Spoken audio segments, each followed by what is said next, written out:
Tilvan volvul soloten geamata multkud kerotin tekaman sum kudin vosin. Simo Heiha. Finland was part of the Russian Empire, but like other countries, they broke away. But soon we'll be back on the communism. But let's see how they broke away in the first place. Like most nations of the East, Finland was part of the Russian Empire under the Grand Duchy of Finland for about a century now. They were very autonomous for the region, however, as the Grand Duchy was the Tsar of the period, being the Grand Duke. By 1899, at the end of the 19th century, Finland had its own government and all that came with it, including postal, military, police, currency, and even trade deals with Germany, Britain, and even Russia itself. But the nation was divided. The elites were Swedish speaking, and of course that made a sharp class divide with the elites speaking Swedish in public and the common Finnish. Like the average Finn also didn't have much say in state general or state senate, and the nationalists saw the Russians as an oppressive regime. But the Finnish did have their autonomy, and Finland was contented with Russian rule.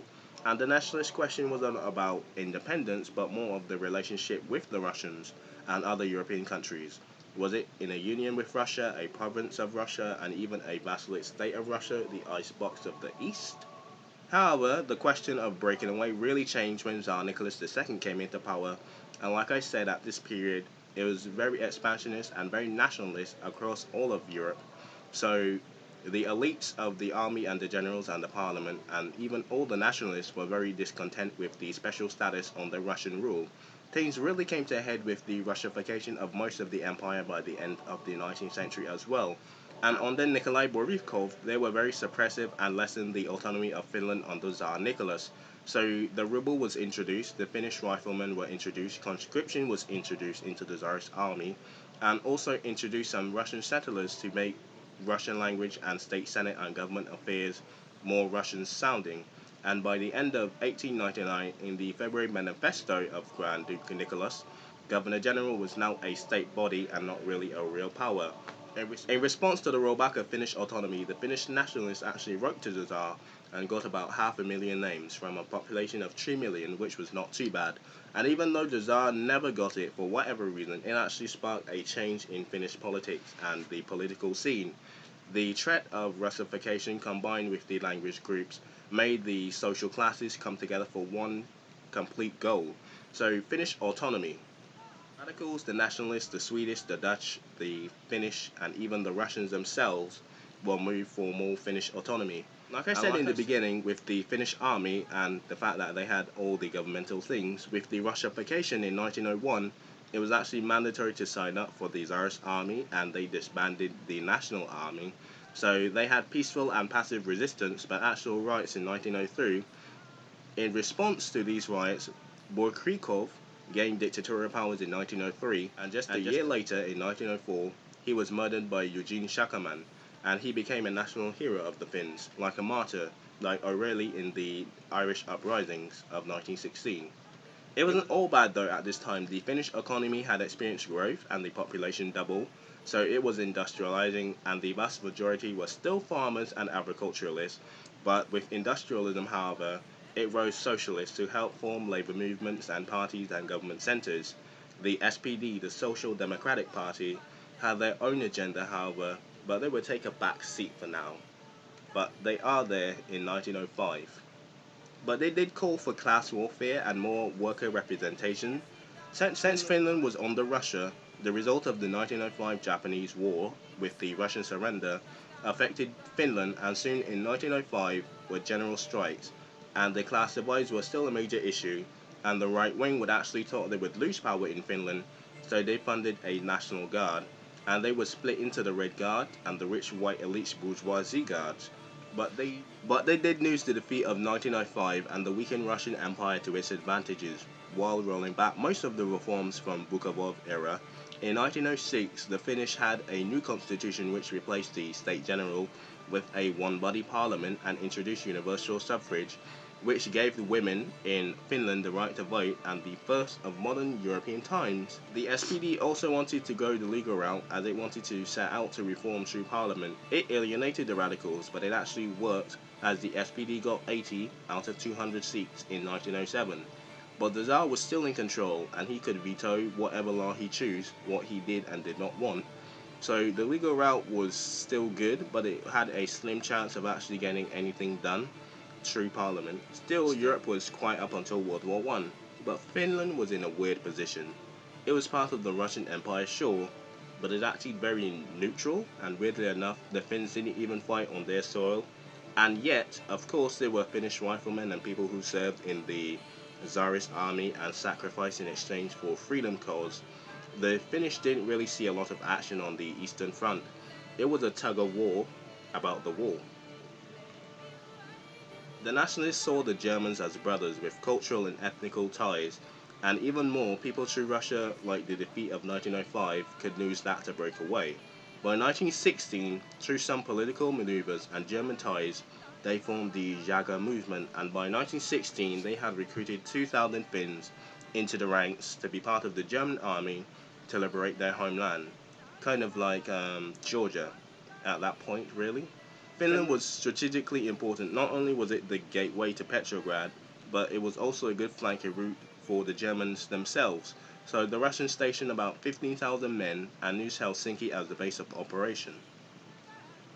Finland was strategically important. Not only was it the gateway to Petrograd, but it was also a good flanking route for the Germans themselves. So the Russians stationed about 15,000 men and used Helsinki as the base of operation. The Finns feared that they would be deported like the Polish before them because the Germans conquered that section and they were still in the scorched earth policy at that point. The problem also for them was that they traded with Germany and Britain at the time, but this was modern war, however, and the Allies and the Central Powers needed metal, Finnish food, and Finnish agriculture to sustain their war effort. The Finns, however, were dependent on Russian wheat, but when the Russian economy collapsed and the Russian government soon followed, the Finns were in crisis. However, the civil war was brewing in the east, but not only in Moscow, but in Helsinki. Since the Finns were worried about starving and the rich had the wealth and the land, and you know how the story goes, the SPD started to circulate propaganda about the rich and the starving common Finns, and it actually paid off as the SPD got into office in 1916, but they couldn't actually do anything yet or reform anything at all, because Finland was still stuck in the February Revolution with the Russians, so there was no provisional government as yet. The rebels seized the railway, and the commander of the Baltic Fleet, Adrian Nepopin, ordered for his fortress to be on lockdown, and just 2 days later acknowledged the Russian provisional government and arrested the Finnish Governor General Franz Stein. But the sailors, like in Petrograd, mutinied, waved the red flag, killed their officers, and left the post unmanned, and even killed Nepopin himself. The Finnish politicians did form a senate and had a social majority headed by Oskar Tukko, and they started to roll back much of the reforms of the Tsarist policies. The provisional government only brought more questions. Did the provisional government become the new Tsar? Will Finland get its land back? And the provisional government didn't make matters look good by postponing the talks with the SPD. And the SPD didn't look good on their part by allying with the Bolsheviks. But they did pass the Supreme Power Act that gave the parliament control of Finland and Finnish authority, for better or for worse, but it didn't really see the light of day because the provisional government was soon to be no more. The parliament was disbanded and Finland descended into chaos, hunger strikes, bans, revolution, just across the border. Even the police was disbanded. No laws, no rules. The right wanted to stay with the Russian Empire, but when the Reds won parliament in Petrograd, the Finns wanted to go nationalist to avoid the red tide. But for some, they wanted to have the red tide come to their doorstep.